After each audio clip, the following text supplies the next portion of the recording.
अस्सलाम वालेकुम dear students. पैडल बोर्ड पैडल डायरेक्टरेट ऑफ एजुकेशन के प्लेटफॉर्म कनेक्टेड क्लासरूम में आपको खुशामदीद कहते हैं। आज जो है वो क्लास 9 का एक लेक्चर केमिकल इक्विलिब्रियम चैप्टर 9 से, जिसके सब टॉपिक्स में आपके सामने लिखूँगा। फ़र्स्ट ऑफ़ ऑल जो पहला हमारा टॉपिक होगा वो रिवर्सिबल रिएक्शंस।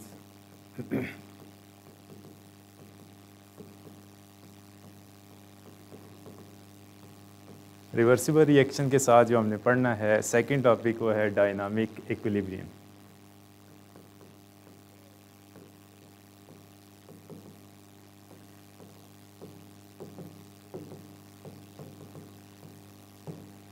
अच्छा, ये दो टॉपिक पढ़ने से पहले हम जाएंगे first of all complete reaction किसे कहते हैं। तो फर्स्ट ऑफ ऑल जो है वो हम कंप्लीट रिएक्शन की तरफ जाएंगे। तो कंप्लीट रिएक्शन होता क्या है, उसके बाद फिर हम डिस्कस करेंगे इनकम्प्लीट या फिर रिवर्सिबल रिएक्शन की तरफ। कंप्लीट रिएक्शन ऐसा रिएक्शन होता है जिसमें तमाम रिएक्टेंट्स रिएक्ट करने के बाद प्रोडक्ट में कन्वर्ट हो जाते हैं।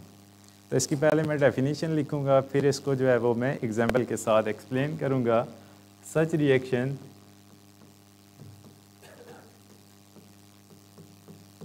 in which all reactants reacts together, all reactant react together to form product। इसमें मतलब ये है कि ऐसा रिएक्शन जिसमें तमाम रिएक्टेंट्स जो है आपस में मिल के प्रोडक्ट बना देते हैं और दोबारा रिएक्टेंट की तरफ ये रिएक्शन वापस नहीं आता, ऐसे रिएक्शन को हम क्या कहेंगे, कंप्लीट रिएक्शन। इसकी एग्जांपल अगर हम देखें तो यहाँ पे अगर मैं लिखता हूँ for example HCl, hydrochloric acid को हम रिएक्ट करते हैं किसी बेस के साथ, सोडियम हाइड्रोक्साइड, और इसको रिएक्ट करते हैं। और यहाँ पे मैं एक एरो का निशान लगा रहा हूँ, ये भी आपने चेक करना है कि रिवर्सिबल की जब हम डेफिनेशन लिखेंगे तो क्या उन रिएक्शंस और इन रिएक्शंस में फ़र्क आता है बाय डेफिनेशन, या जो हम रिएक्शन लिखेंगे उसमें। तो यहाँ पे जब हम रिएक्शन लिखेंगे तो इसका प्रोडक्ट क्या आएगा, NaCl + H2O। यहाँ पे सबसे पहले जो लेफ्ट हैंड साइड पे आपके पास चीज़ें होती हैं उसको हम क्या कहते हैं, रिएक्टेंट्स। रिएक्टेंट्स वो चीज़ें होती हैं जो आपस में रिएक्ट करती हैं, और रिएक्ट करने के बाद जो चीज़ें एज अ प्रोडक्ट आपको ऑब्टेन होती हैं उसको हम क्या कहेंगे, प्रोडक्ट। और इसमें तमाम जो रिएक्टेंट्स हैं रिएक्ट करने के बाद प्रोडक्ट में आ गए। यहाँ पे एक चीज़ है कि मैंने एक एरो लगाया है जो कि रिएक्टेंट से प्रोडक्ट की तरफ, ये रिएक्शन वापस नहीं जाएगा, ये रिएक्शन कंप्लीट हो जाता है और प्रोडक्ट पे आके स्टॉप हो जाता है। ये था कंप्लीट रिएक्शन। इसके बाद हम रिवर्सिबल रिएक्शन की तरफ जाते हैं। तो इन दो रिएक्शन में आपने फ़र्क समझना है। तो नेक्स्ट जो है वो रिवर्सिबल रिएक्शन की तरफ आते हैं।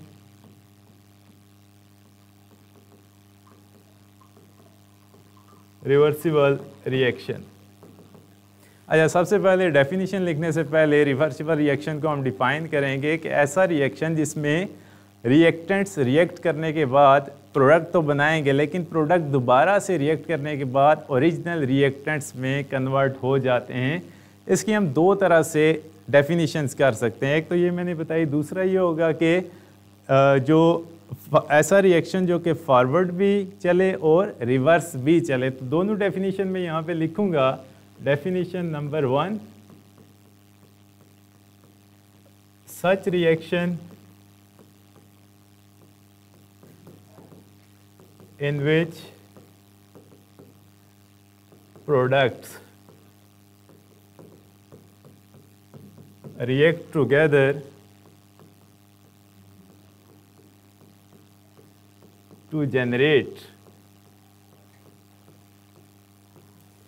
the original products, the original reactants।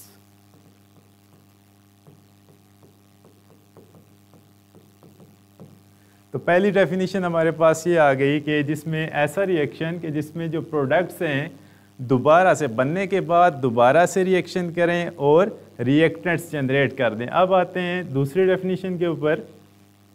Definition number 2, such reaction that proceed in forward direction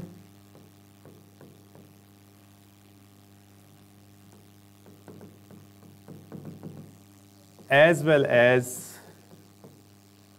in reverse direction।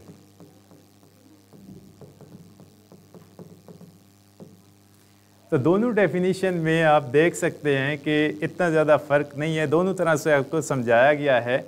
अगर इसकी हम एग्जांपल लिखें तो वो ज़्यादा हेल्पफुल होगी। जनरल रिएक्शन में पहले लिखूँगा, उसके बाद हम आते हैं स्पेसिफिक रिएक्शन की तरफ। सबसे पहले एक जनरल रिएक्शन कर लेते हैं। अच्छा, RxN से आपने घबराना नहीं है, जो शॉर्ट फॉर्म है रिएक्शन की वो मैं RxN लिख दूंगा। तो यहाँ पे जब जनरल रिएक्शन लिखेंगे तो मैं लिख रहा हूँ A + B gives us C + D। तो यहाँ पे एक जनरल रिएक्शन है जिसमें रिएक्टेंट्स A हैं और B हैं और प्रोडक्ट क्या बन रहा है, C और D। यहाँ पे अगर मैं लिखूँ, यहाँ पे नंबर ऑफ मोल्स A कर देते हैं, नंबर ऑफ मोल्स B कर देते हैं, नंबर ऑफ मोल C कर देते हैं और नंबर ऑफ मोल D कर देते हैं। A का जो नंबर ऑफ मोल है वो स्मॉल a है, B का number of mole small b है, C का number of mole small c है और D का स्मॉल d। यहाँ पे आपको इसमें मैं लिख रहा हूँ कि ये जो रिएक्शन इसमें इन्वॉल्व होगा बाय डेफिनेशन वो फॉरवर्ड रिएक्शन इन्वॉल्व होगा और दूसरा कौन सा इन्वॉल्व होगा, रिवर्स रिएक्शन।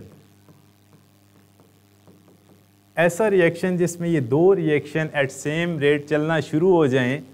इसमें फॉरवर्ड रिएक्शन क्या होगा कि आपको नज़र आ रहा है कि A + B, अगर ये हम देखें इन द फॉरवर्ड डायरेक्शन ये बन क्या रहा है, C + D। अगर फॉरवर्ड रिएक्शन की बात की जाए तो इसमें जो रिएक्टेंट्स हैं वो A + B है और प्रोडक्ट्स क्या है, C + D। अगर इसमें हम रिवर्स की बात करें तो इसमें क्या होगा कि जो प्रोडक्ट्स थे वो दोबारा से आपस में रिएक्शन करने के बाद क्या बना रहे हैं, ओरिजिनल रिएक्टेंट्स को दोबारा जनरेट करेंगे। तो यही लिखा हुआ है कि products react together to generate the original reactants. तो पहले से हम ये डेफिनेशन एक्सप्लेन कर सकते हैं। जो दूसरी डेफिनेशन है, such reaction that proceed in forward direction as well as in reverse direction. तो दोनों तरह से हम इस एग्जाम्पल की मदद से डेफिनेशन को एक्सप्लेन कर सकते हैं। अब जो अगली स्लाइड पढ़ने की तरफ हम जा रहे हैं उसमें हम जो रिवर्सिबल रिएक्शन है उसकी एग्जांपल्स को एक्सप्लेन करेंगे। पहली तो हम एग्जांपल लेंगे जो वाटर है वो पहले वेपोराइज कैसे होता है और उसके बाद कंडेंस कैसे होता है। उसको सीखने से पहले एक चीज़ हम सीखेंगे कि इसके लिए नेसेसरी कंडीशंस क्या हैं, क्या तमाम रिएक्शन रिवर्सिबल हो सकते हैं, अगर नहीं तो कौन सी ऐसी कंडीशन है जो कि इन रिएक्शंस को रिवर्सिबल बनाने के लिए ज़रूरी है। तो सबसे पहले जो हम कंडीशन यहाँ पे लिखेंगे, ऐसे रिएक्शंस के लिए एक कंडीशन है कि जो सिस्टम है मस्ट बी क्लोज्ड। जो आपका सिस्टम होना चाहिए वो क्या होना चाहिए, system must be closed. Close system का क्या मतलब है कि जो आपका सिस्टम है उससे मैस और एनर्जी जो है ना सराउंडिंग में जाए ना सराउंडिंग से इन हो। इसकी एग्जांपल हम जो ले रहे हैं यहाँ पे वो है, यहाँ पे मैं लिख रहा हूँ एग्जांपल में सबसे पहले हम जो वाटर है इन द फॉर्म ऑफ लिक्विड उसको हीट करना चाह रहे हैं। हीट करने से क्या होगा, हाफ एरो जो है वो फॉरवर्ड रिएक्शन होगा और ये जो प्रोसेस होगा वो वेपोराइजेशन का होगा।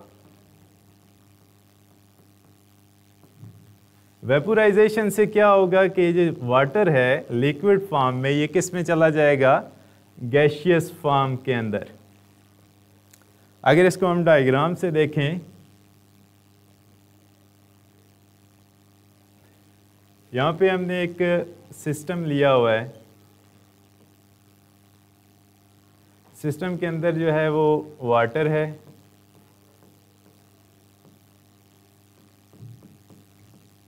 ठीक है। उसके बाद जो है अगर इसको हम ऊपर से कवर कर देते हैं तो ये आपका क्लोज सिस्टम हो जाता है, क्लोज सिस्टम। अब यहाँ से हम इसको हीट देना चाहते हैं, हीट।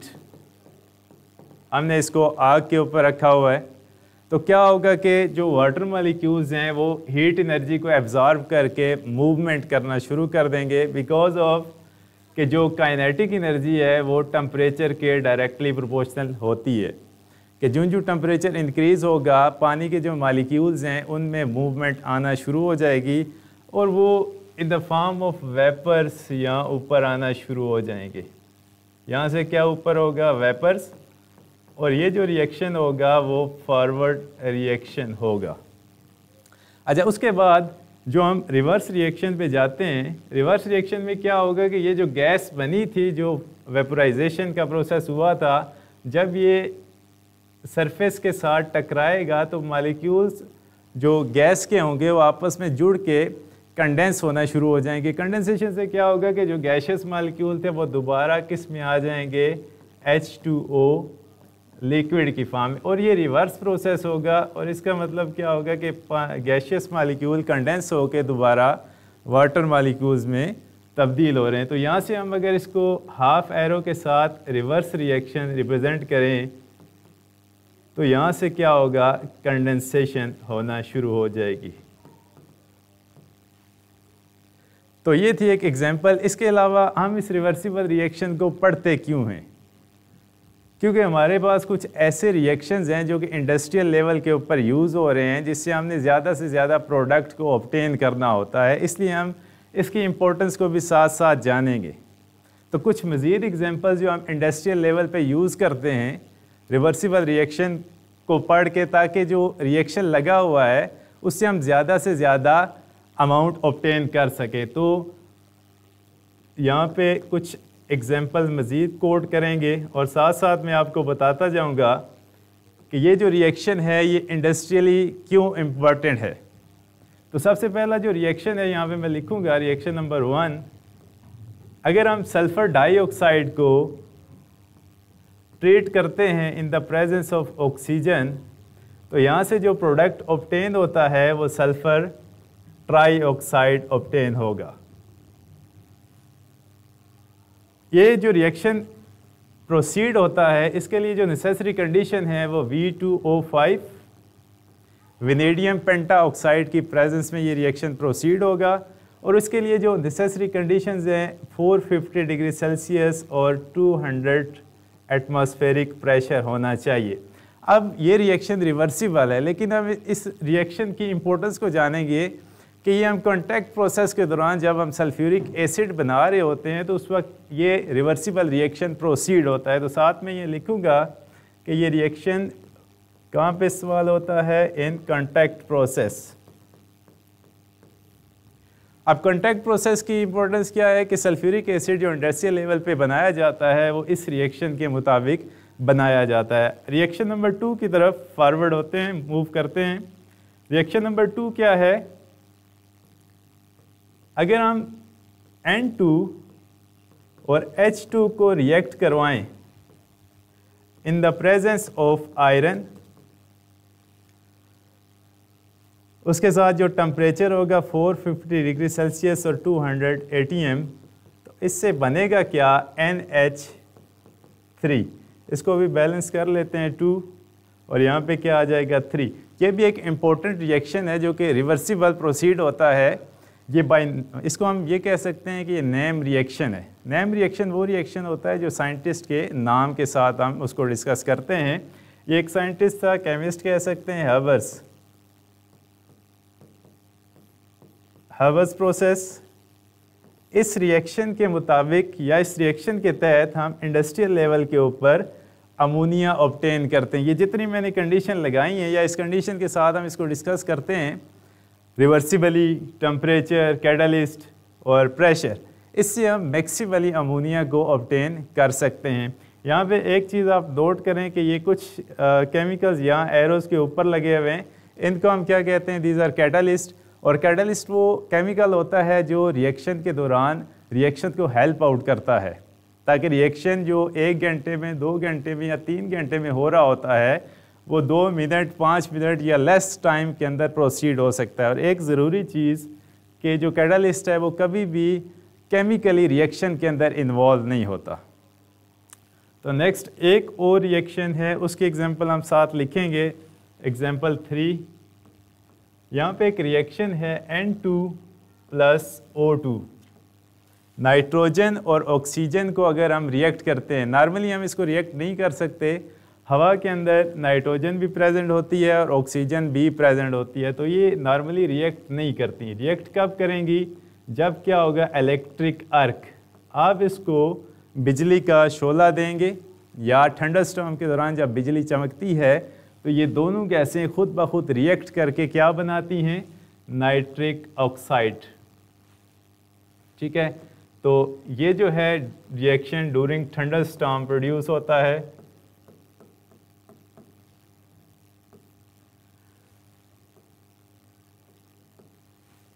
तो यहाँ तक था कि एग्जांपल्स हम रिवर्सिबल रिएक्शन की कैसे डिस्कस करते हैं। अब जो है नेक्स्ट हम एक चीज़ पढ़ेंगे जिसमें इन एग्जांपल में से एक एग्जांपल को हम ब्रीफली एक्सप्लेन करेंगे कि फॉरवर्ड रिएक्शन कैसे होता है, रिवर्स रिएक्शन कैसे होता है, क्या स्टार्टिंग में फॉरवर्ड रिएक्शन स्पीड अप होता है या रिवर्स रिएक्शन स्पीड अप होता है, इनिशियली कौन सी चीज़ें प्रेजेंट होती हैं। तो सारी चीज़ें हम इस नेक्स्ट स्लाइड के अंदर देखेंगे। और इन तीनों में से जो मैंने आपको एग्जांपल्स बताई हैं उसमें से एक्सप्लेनेशन के तौर पे मैं एक लूँगा एग्जांपल, जो कि किस चीज़ की होगी, सल्फ़र डाइऑक्साइड। इसको अगर हम रिएक्ट करते हैं ऑक्सीजन के साथ तो इससे जो प्रोडक्ट बनता है वो सल्फ़र ट्राइऑक्साइड। यहाँ पे जो मैंने small a, small b, small c या स्मॉल d लिखा था, उनको हम कोएफिशिएंट्स भी कहते हैं या नंबर ऑफ़ मोल्स भी कहते हैं। कोएफिशिएंट्स क्या होते हैं कि इन इक्वेशन को बैलेंस करने के लिए हम साथ में डिजिट्स पुट करते हैं। जैसे अगर हम यहाँ पे देखें तो सल्फ़र का एक एटम है, यहाँ पे भी एक एटम है, यहाँ पे ऑक्सीजन के 2 हैं, यहाँ पे 2 हैं, 2 और 2 मिलके 4 बन जाते हैं, जबकि यहाँ पे 3 है। अगर हम यहाँ पे पुट करते हैं, यहाँ पे मैं 2 लगा देता हूँ तो सल्फ़र 2 हो जाता है, तो यहाँ पे भी मुझे 2 पुट करना पड़ेगा। इसके बाद इसको अगर 2 से मल्टीप्लाई करता हूँ तो 4, 4 + 2 6, तो यहाँ पे मुझे 2 3 = 6, तो ये ऑटोमेटिकली दिखने में बैलेंस हो जाती है। 3 2 = 6, 2 2 = 4 + 2 6। और यहाँ पे उसी तरह से कैटलिस्ट आएंगे, वेनेडियम पेंटाऑक्साइड, टेम्परेचर और प्रेशर 200 एटमॉस्फेरिक। अच्छा, इसको एक्सप्लेन करूँगा। पहले मैं यहाँ पे एक लाइन ड्रा करता हूँ और एक साइड पे मैं लिखता हूँ फॉरवर्ड रिएक्शन,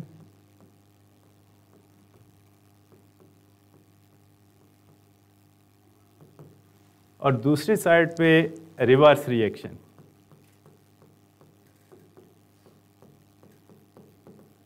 सबसे पहले यहाँ पे एक क्वेश्चन भी आ सकता है कि आप इसमें से फॉरवर्ड रिएक्शन को लिखें और रिवर्स रिएक्शन को लिखें। ये बोर्ड पेपर में शॉर्ट क्वेश्चन आ सकता है। यहाँ पे मैं एक क्वेश्चन भी लिख देता हूँ और साथ आपको हाईलाइट भी कर देता हूँ कि जो FBISC है, federal board of intermediate and secondary education, उसमें क्वेश्चन क्या आ सकता है कि आपको 1-2 इक्वेशंस लिखी जाएंगी, उसमें से आप फॉरवर्ड रिएक्शन या रिवर्स रिएक्शन को एक्सप्लेन कर सकते हैं। तो यहाँ पे क्या आ सकता है कि right forward reaction and reverse reaction in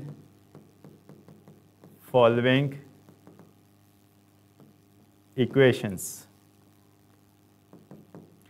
तो ये क्वेश्चन आप नोट कर लें कि यहाँ से अगर क्वेश्चन आता है तो वो आपको ये इक्वेशन देगा और इक्वेशन में से आपसे डिमांड कर लेगा। तो ये मैं इसको रिमूव कर दूंगा यहाँ से।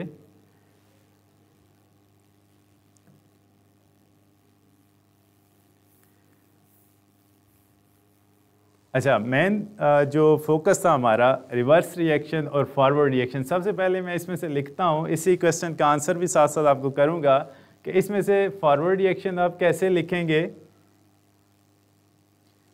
2SO2 plus O2 gives us SO3। अब जब आपने लिखना है फॉरवर्ड रिएक्शन तो उसमें डबल एरो को रिमूव करके आपने क्या करना है, सिंगल एरो के साथ आप प्रोसीड करेंगे। उसके बाद जो रिवर्स रिएक्शन लिखेंगे 2SO3 gives us 2SO2 plus O2। अच्छा, यहाँ पे जो हम इसको एक्सप्लेन करेंगे तो इसके पॉइंट्स अगर मैं लिखना चाहूँ तो सबसे पहले इनिशियली कौन सा रिएक्शन प्रोसीड हो रहा होता है, फॉरवर्ड रिएक्शन। तो सबसे पहले हम लिखेंगे कि रेट ऑफ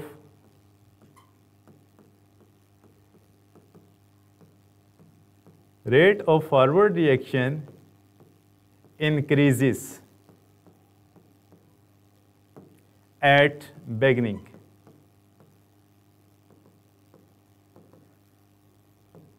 अच्छा, शुरू में जो हम रिएक्शन स्टार्ट करते हैं तो फॉरवर्ड रिएक्शन का रेट हाई क्यों होता है, because at t is equals to 0 almost reactants are presents, के तमाम जो रिएक्टेंट्स है वो मौजूद होते हैं, क्योंकि उस वक्त जो प्रोडक्ट की कंसंट्रेशन है वो ज़ीरो होती है। अगर इसके मुकाबले में हम इसका पॉइंट लिखें, पॉइंट नंबर 1 रिवर्स रिएक्शन का, तो rate of reverse reaction is 0 at the beginning, के रेट ऑफ रिवर्स रिएक्शन शुरू में 0 होता है। इसकी रीज़न क्या है कि जो अमाउंट ऑफ, अब रीज़न इसकी लिखेंगे because amount of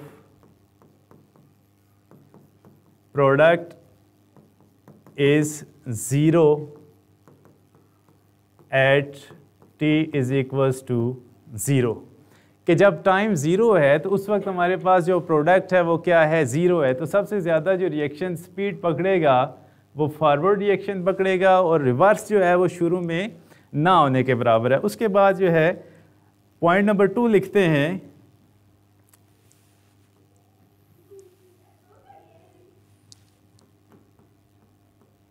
forward reaction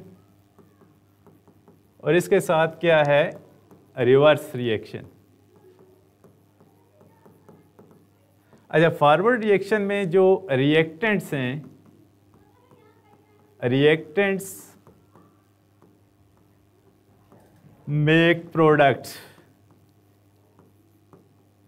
अब जो रिएक्टेंट्स हैं वो प्रोडक्ट की तरफ जाते हैं, जबकि रिवर्स रिएक्शन में क्या होगा कि प्रोडक्ट्स मेक रिएक्टेंट्स।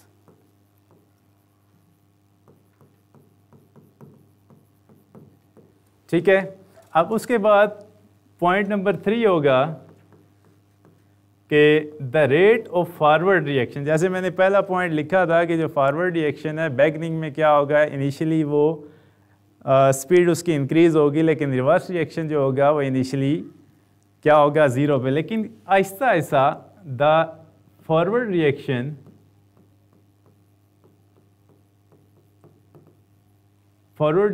स्पीड, इसको हम क्या कह सकते हैं, रेट ऑफ फॉरवर्ड रिएक्शन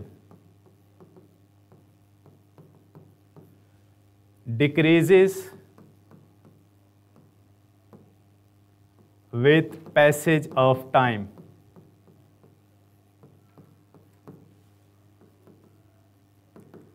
कि जो फॉरवर्ड रिएक्शन का रेट है वो डिक्रीज करेगा with the passage of time. इसका मतलब क्या है कि जो कंसंट्रेशन है रिएक्टेंट की वो डिक्रीज हो रही है और जो प्रोडक्ट की कंसंट्रेशन है वो बढ़ रही है। इसका क्या मतलब हो गया कि rate of reverse reaction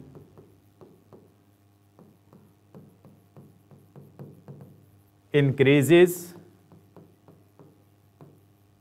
with passage of time। तो ये 3 पॉइंट से जो कि हम डिफाइन कर सकते हैं, डिफ्रेंशिएट कर सकते हैं between forward and reverse reaction. इसको अगर हम नाम दें तो इसका नाम क्या बन सकता है, ये भी आपको बता देता हूँ। यहाँ पे मैं लिखता हूँ दीज आर, ये जो हमने 3 पॉइंट्स लिखे हैं, these are macroscopic characteristics of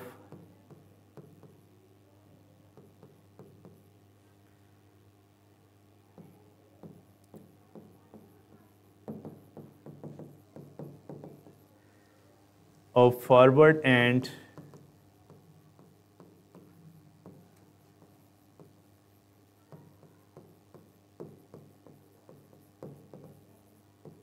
reverse reaction. तो ये जो पॉइंट्स थे, these are properties characteristics of forward and reverse reaction. यहाँ पे क्वेश्चन भी हो सकता है जो अक्सर औकात पूछा जाता है, write down characteristics are properties of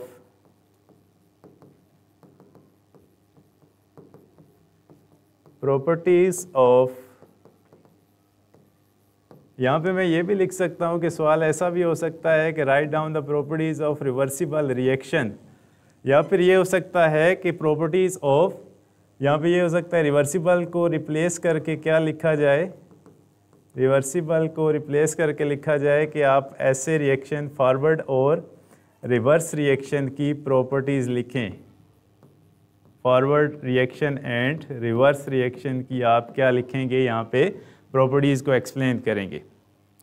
तो अब एक डायग्राम के ज़रिए भी मैं आपको एक्सप्लेन करूँगा कि जो फॉरवर्ड और रिवर्स रिएक्शन प्रोसीड होता है इस केस में, तो जो इक्विलिब्रियम अटेन होता है उसको हम कैसे डिफ़ाइन करते हैं, और इक्विलिब्रियम के ऊपर कौन कौन से जो रिएक्टेंट्स हैं या प्रोडक्ट्स हैं, क्या दोनों मौजूद होते हैं, क्या उनमें से एक चीज़ मौजूद होती है, तो इसको हम डायग्राम के ज़रिए भी देख सकते हैं नेक्स्ट स्लाइड के अंदर।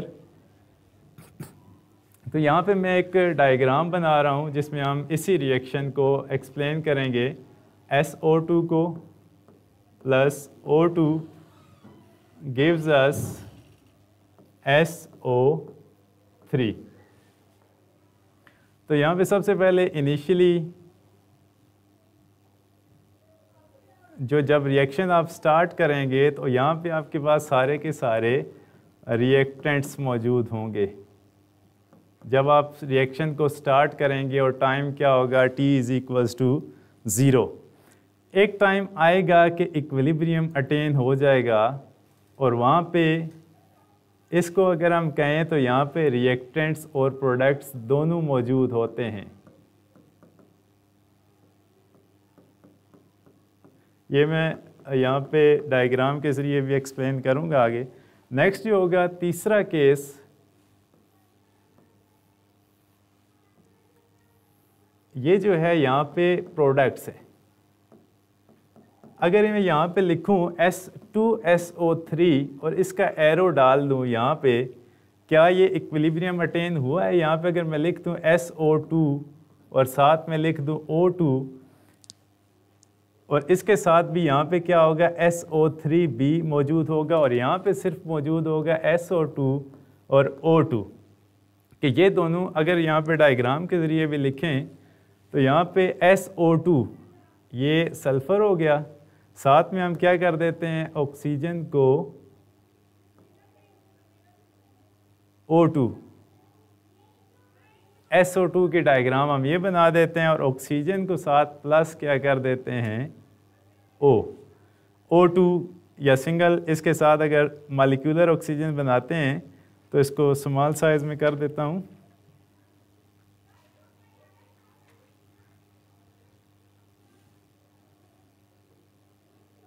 यहाँ पे ऑक्सीजन आ गई और इसके साथ 2 ऑक्सीजन एटम, ये O2 हो गया और ये क्या हो जाएगा, SO2। तो ये दोनों जब रिएक्ट करेंगे तो यहाँ प्रोडक्ट में, यहाँ पे जब इक्विलिब्रियम अटेन हो जाएगा, जब प्रोडक्ट बनेगा तो वो क्या होगा, SO3। एक सल्फर एटम होगा और उसके साथ क्या होगा, 3 ऑक्सीजन एटम मौजूद होंगे, 1 2 3। जबकि एक ऐसी स्टेज आएगी जिसमें रेट ऑफ फॉरवर्ड रिएक्शन वो किसके बराबर हो जाता है, रेट ऑफ रिवर्स रिएक्शन के। तो उस वक्त जो सिचुएशन अटेन होती है उसको हम क्या कहते हैं, इक्विलिब्रियम। और इक्विलिब्रियम के मुकाम पे रिएक्टेंट्स भी मौजूद होते हैं और प्रोडक्ट्स भी मौजूद होते हैं। तो यहाँ पे SO2 भी मौजूद होगा, O2 भी मौजूद होगा और SO3 मौजूद होगा। अब इस सारे जो हमने चीज़ें पढ़ी हैं इसको वाइंड अप करते हैं। वाइंड अप कैसे करेंगे कि एक लास्ट मेरा टॉपिक जो रहता है वो डायनामिक इक्विलिब्रियम का रहता है। मैंने कुछ बात की है कि इक्विलिब्रियम यहाँ पे कैसे अटेन हो रहा है, कि यहाँ से हम फॉरवर्ड रिएक्शन में गए और ये जो है रिवर्स रिएक्शन में टूट के रिएक्टेंट्स में जा रहा है। लेकिन सेंटर में मैंने इक्विलिब्रियम की स्टेज को एक्सप्लेन किया कि इक्विलिब्रियम वो स्टेज होती है जिस पे रिएक्टेंट्स भी मौजूद होते हैं और प्रोडक्ट्स भी मौजूद होते हैं। तो इसको ज़रा एक्सप्लेन करते हैं नेक्स्ट स्लाइड के अंदर। यहाँ पे लास्ट जो आज के लेक्चर का टॉपिक है वो डायनामिक इक्विलिब्रियम, और इस इक्विलिब्रियम को डायनामिक इक्विलिब्रियम क्यों कहते हैं। सबसे पहले इक्विलिब्रियम क्या होता है।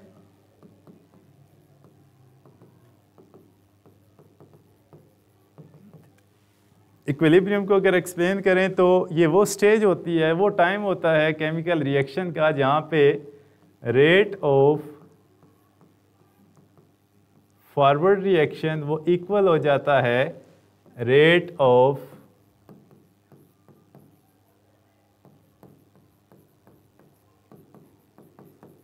रिवर्स रिएक्शन के। अगर इसको हम डिफाइन करें कि rate of forward reaction is equal to rate of reverse reaction, तो इस स्टेज को हम कहते हैं इक्विलिब्रियम। लेकिन इसको हम डायनामिक इक्विलिब्रियम क्यों कहा जाता है कि जब ये स्टेज ऑब्टेन हो जाती है तो ये रुकता नहीं है, ये इक्विलिब्रियम किस में आ जाता है, इन मोशन, के रिएक्शन डज नॉट स्टॉप।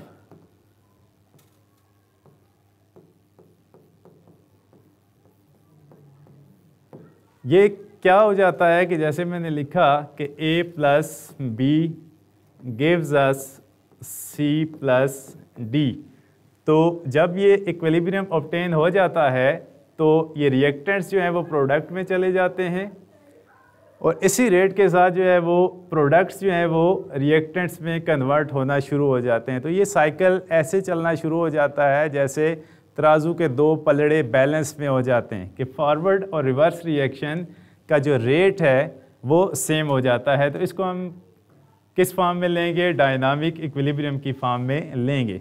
तो डियर स्टूडेंट्स, आज का जो लेक्चर था वो चैप्टर नंबर 9 से था और इसमें हमने सीखा कि डायनामिक इक्विलिब्रियम और रिवर्सिबल रिएक्शन को पढ़ के हम अगर डायनामिक इक्विलिब्रियम को रिलेट करते हैं तो कैसे करेंगे। उसमें मैंने आपको कुछ क्वेश्चन भी बताए कि पेपर पैटर्न के हवाले से या जो बोर्ड का पेपर है उस पर क्वेश्चन कैसे आ सकता है।